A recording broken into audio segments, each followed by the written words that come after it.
Hey guys, Dean of DVD here to do a review of a Criterion movie, and I haven't done one of those in a while. They are my first love, of course, and for many reasons. They are films that deserve to be seen, deserve to be collected.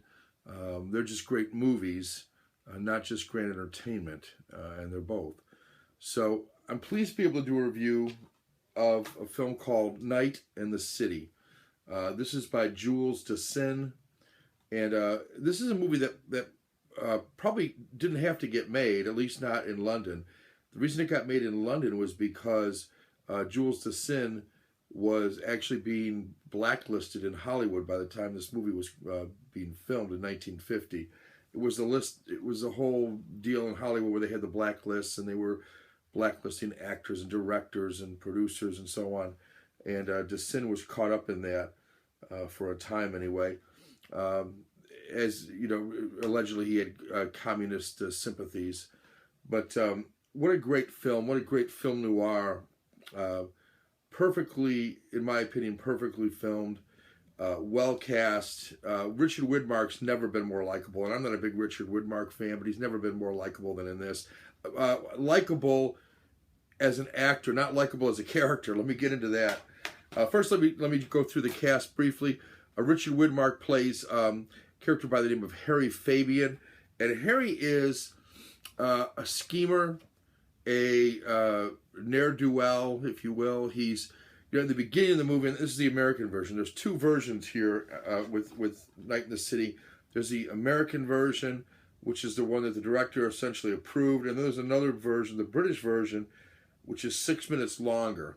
I've yet to watch that one, so I'll watch that one at some point and contrast them. But I wanted to stick with the one the director felt was the main movie that he made. So he is a ne'er-do-well. He is, and in the very beginning of the movie, he's being chased through the London streets. And I'll talk about London in a bit, and how Night in the City is such a perfect title for this movie. I don't think Richard Widmark sits down much in the entire movie. He is either running, scheming, pacing, plotting, cajoling, you name it. I don't even know where he lives. I'm not even sure the man has a residence, because you never see him go to his residence. You never see him like lying down or sleeping or resting. That doesn't appear to happen in this guy's world. He is simply probably one of the least likable characters you'll ever see in a movie. I mean, from the very beginning, you don't like this guy. There's almost nothing likable about him. He steals from his girlfriend. He seems to be always on the wrong side of the law. He's always seemed to be scheming somebody out of money somehow, trying to take the easy route rather than work for something. His girlfriend is played by Gene Tierney, and the American film, she's not in it all that much. I guess she's in it a little longer in the British film, but you can tell in the American film, she is there for a specific reason. She loves him. They apparently have had good times in the past, though you don't really see a lot of the history between them. All we know is that he is willing to steal from her, try to get her to invest in his schemes, whatever they might be. And she is, at the very least, reluctant to do that. And at the very most, almost pleading with him to stop. Just let's have a life. Let's do something. And he is so preoccupied. I mean, you can see his mind's just racing. The whole time she's talking to him about how they used to be, and he is just thinking about, how can I get money? How can I get out? How can I get away from her and get money, basically? So then you've got Francis Sullivan, great character actor, and I've seen him in other stuff. I can't think of what off the top of my head. I'll have to Google that at some point. But he is this large man. He owns a nightclub where Harry's girlfriend works as some sort of maybe waitress or barmaid or something, it looked like. And his wife basically runs the place for him, and she is a Helen Nasseros. He's Philip Nasseros, and she's played by Googie Withers, and she's a real character. with a name like Googie. She is scheming constantly throughout the movie, another schemer, trying to get away from her husband. He's overweight, he's not very appealing to her. She wants to start her own nightclub. She's looking to try to get some money and start one up. And then there's a couple interesting characters. There's a few interesting characters. Herbert Lom plays Christo, who kind of runs the entertainment in town in the form of wrestling, professional wrestling, and so he sells out the garden-like facility, Madison Square Garden-like facility, with his brand of wrestling, which is a lot of punching and throwing, and but he's trying to introduce his father, Gregorius, who's the legendary Greco-Roman wrestler, played by Stanislaus Zabisco. And Stanislaus Zabisco was actually a real professional wrestler. In fact, he held the world title twice back in the 1920s. He's from Poland. Was a Greco-Roman wrestler. And when Dassin was casting the movie, he said, "I don't want to cast a actor and pretend he's a wrestler. I'd rather cast a wrestler and work with him on the lines." And that's exactly what he did. And Stanislaus Zabisco turned out to be a pretty darn good actor. He plays Christo's father.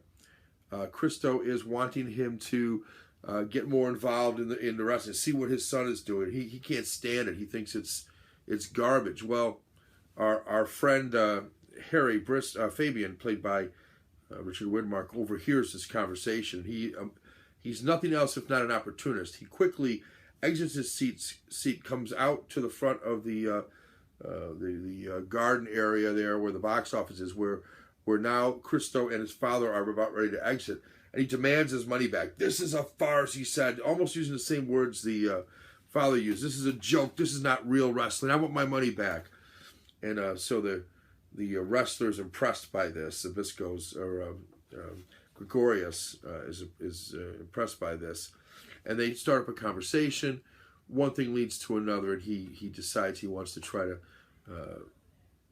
promote not Gregorius. Gregorius is his old man, but rather his protege, whose name escapes me. A younger guy, kind of built, very athletic looking, and throughout the movie, Harry has been scheming one thing or another, scheming to get the money to try to put up the money to get the garden. He has to do some things. He has to cajole some people. He has to trick some people out of money. He's good at that. He's clever. You see that throughout the movie. But he's constantly in a panic because nobody wants to give him any money because they've been down this road before with him. And so he's not someone that anybody trusts in any fashion, nor should they. He's liable to steal them blind if he had half the chance. So he finally ends up, miraculously almost, being able to set up a match between the Strangler, who is Christo's, the man who runs the wrestling in London, and the Zabisco character, not the Zabisco character, but the Gregorius' protege character, and he does that through a series of interesting twists and turns. He's able to set that all up,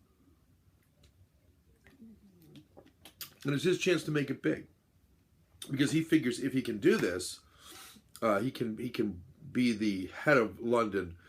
He can be the head of the London. If he does this, he can be the head of the entire London wrestling promotion, and there's big money in that apparently. So Christo, who's kind of running the show, he's got his whole gangs and everything. He's got the muscle behind him, the money behind him. He's not wanting this, but since his father kind of joined up with Fabian, there's not a lot of choices for him. He doesn't want to alienate his father. Well, let me talk about this. I don't want to give the whole plot away, but like in a lot of film noirs, it only takes one thing to go wrong to have everything kind of go south on you, and that's exactly what happens in this movie. But I want to talk about the city. So much of the shots in this movie are shot at night, and boy, it'll remind you of like Broadway. It reminds you of New York City. The lights. If you've seen The Sweet Smell of Success, it's that type of atmosphere. You know, hustling, bustling. Only not as busy as New York. Um, this would have been in the 40s, I guess, in London. It's got sort of some of the lights, but then it's got some real seedy sides, and that's what we see. The nightclubs are not the best nightclubs, probably. They're all right, but we also see people who are making their living, smuggling nylons and cigarettes and putting fake beggars out on the street to make money. So there's a lot of selling flowers, on the corner, like in My Fair Lady or something. It's that kind of an environment, and London looks treacherous. I mean, there's these dark alleys and these everything seems damp and dark and angled. There seems to be a lot of places that are unsavory, and he runs through a lot of them throughout the movie. So we get to see the city as kind of a bad place to be. It's filled with thugs that are out to get him for one reason or another. And we don't know all the reasons, but it doesn't really matter. It doesn't matter why he's being chased earlier on. We just know he's done something. But obviously toward the end, we know Christo's not happy with him, nor is the nightclub owner whose wife wants to leave him. He's not happy with him either. His own girlfriend's not really happy with him. So a lot of things kind of come down on Fabian all at once in this movie. And Widmark, I said he's likable. You can appreciate the acting he's done here. He's in a panic throughout most of the movie, either in fear for his life or because he needs to get money to get rich, to have his dream come true. He wants to be somebody, like Terry Malloy and On the Waterfront, only not as eloquently. He wants to be somebody. He wants to be famous. And a lot of great scenes, a lot of good acting in this movie. Black and white, of course, but noir. It's got to be black and white, right? It's got 2 discs. The first disc shows a couple wrestlers here in a clench, and then the other one kind of mimics part of the cover right here. The Richard Widmark character, like a sly little fox, that guy. And there's the Stanislas character.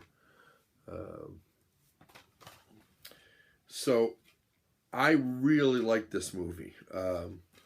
It's very much a noir. It's almost a perfect film noir in a lot of ways. The plot, the characters, the theme, really, it shows. Underworld alliances, graft. It does show the man who's got his aspirations for success and willing to do anything to get there. It's probably got one of the least likable main characters you're ever going to find in a movie. In fact, there's hardly any likable characters in this movie. I suppose the old wrestler is sort of likable. At least he has standards. He believes in this Greco-Roman wrestling. He doesn't like the new wrestling. He doesn't care for it. He's maybe the most likable character, or the Gene Tierney character, the girlfriend who kind of is a sap in a lot of ways. There's just not a lot to like about the characters. But you know what? It doesn't matter. We know he's not a good guy, yet neither are the guys he's up against. So in a way, you can kind of root for him that way. Lots of extras, including a couple interviews with Jules Dassin, one from 2005, one from 1972, a television interview. There's a audio commentary from Glenn Erickson, who is a film scholar. He does a commentary on the American version of Night in the City. There's a comparison between the two versions, and also a comparison between the scores for the British and the American version. Again, I only watched the American version. That's the one that was mainly released, of course, released in this country, and apparently was Jules Dassin's, approved cut or approved version. So I was happy to be able to watch that one. It does come with an article which I have not read. I've skimmed it. I didn't want it to influence my review. I wanted it to just be my opinion. But this is, Criterion's going down the path lately with these things. And I'm not a big fan of these. It's hard to read it, quite frankly. It's like a newspaper, but it doesn't fold well. It's more like a map. But I do like this. This is the picture that came with it. This really just captures the look of, at least in a painting of London at night, and this Richard Widmark character running through the streets as he does so much in this movie, so often. I don't know about so much. Actual screen time running probably not as great as I'm making it sound, but he ran a lot in this movie. Yet it was very suspenseful, much better than a car chase. He had cars chasing him, but he was on foot, and I think that was much more effective. So I would give this movie a very high rating on my scale. I really enjoyed it. I think it's entertaining. I love film noir anyway, so this one certainly captures the film noir. Some great acting all the way around with the folks in this movie. A nice plot, some nice little twists here and there, and an ending that's impactful. I think if you enjoy sports and the underbelly of the sporting franchise, especially wrestling, you probably would like this. There are some good wrestling scenes in this movie.